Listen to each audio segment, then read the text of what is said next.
going to get more generated revenue, but you can only generate that revenue with the players that are going to generate it. And that's what takes me back to Caitlin Clark, right? You get Caitlin Clark's generating the league revenue, all right? Project B players, how much revenue are the Project B players who are signing generating the league? Because that doesn't work for me. And when you put your owner's hat on, and I'm spending $325 million and I just increased your salary, it's going to be a take it or leave it. I mean, really, because at the end of the day, what did Money Mike tell you? I tell you, every player's worth $1 million. That was a couple of years ago. Now the figure's $1.5, $2 million. But the real number, the WNBA and the Players Association, is how do I get to a $5 million max contract? What incentives can you give me that will allow me to get to $5 million? Right? That's the number one deal. But you can't do that because Project B floated $2 million. So now you lost the top edge, right? And no player, WNBA, and this is why I tell you folks, you know, you got ESPN, and ESPN is really going through a reform, right? You got Stephen A. Smith is getting worked out of ESPN right now.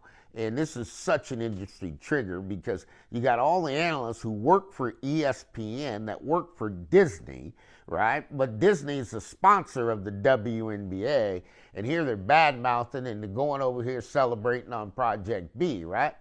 It doesn't fly. You can't be an owner, have your owner hat on and say, I'm going to pay you a max contract for you to go over there and celebrate another league. No, that league needs to take care of you. And here's the deal with platforms. I'm telling you about the Caitlin Clark platform. And that platform is an easy platform to understand, folks, because she sells everything. Caitlin Clark sells everything. There's nothing that Caitlin Clark doesn't sell, right? And so that's not the problem. The problem is the players don't know the projected revenue that the WNBA owners are going to make. And I'm not going to give you, the WNBA owners, I'm not giving you my day-to-day operations. I'm just not going to do it, right? And so now you're stuck because here's what you got to understand, folks. And I really want to make it as layman term as I can, right?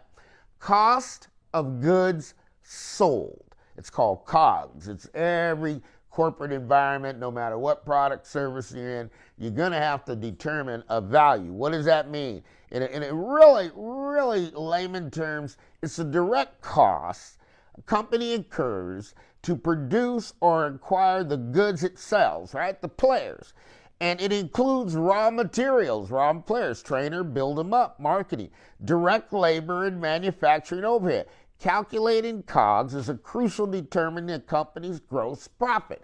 This is where the owners are saying, look, I give you more money, I give you revenue share, you're going to cut into my profit. I can't do that. And it subtracts directly from the revenue to show how much profit is left before the operating expenses. Folks, I want you to hang on to that, right? How much cost is left after the operating expenses? Folks, the players are a very small piece of the WNBA. Everybody thinks they're the major piece. They're not. It's the raw talent and the operations that you have to staff a league that can go and expand to 24 teams. This is the issue because the administration costs it's horrendous. And to get to this stage where now the players who have got to understand this is about name, image, and likeness. Kathy Engelbert does not have a contract, folks. Let me explain this to you in another way. Because people are trying to determine what Kathy is going to do. Kathy's going to close this deal, and you can get whoever you want to ride out on this deal. But Kathy's got the WNBA valuation of revenue. In 2023, the WNBA made about $700 revenue. 2022, they get another $200 million from the TV contract. The revenues this year are about $1 billion from all the gate receipts, and maybe even a little bit higher because there's other platforms that the WNBA makes money on, right? And the NBA makes money on other platforms. So it's really, the game is not how many viewership you get, folks. This is the Money Mike Syndicated Radio Podcast. We're talking corporate enterprise business. We're talking CBA negotiation. We're talking what actually has happened and why are we at this point And did the players union come unprepared to negotiate at the table? And that's what's really going on. Okay, is you're giving a max salary where I increased it. Kelsey Mitchell, Indiana Fever made $260,000. Now you make $850,000, right?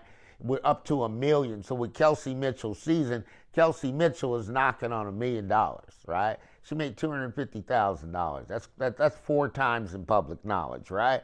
So you got to look at that, and people are going, more money, and they realize CC. You know, you look at it, you got Lopez, Joe Lopez. CC is the GOAT of women's sports, right? Guys, I'm trying to tell everybody in the WNBA, and here's where Money Mike is. Money Mike doesn't see color. I don't care if Caitlin White is purple, right?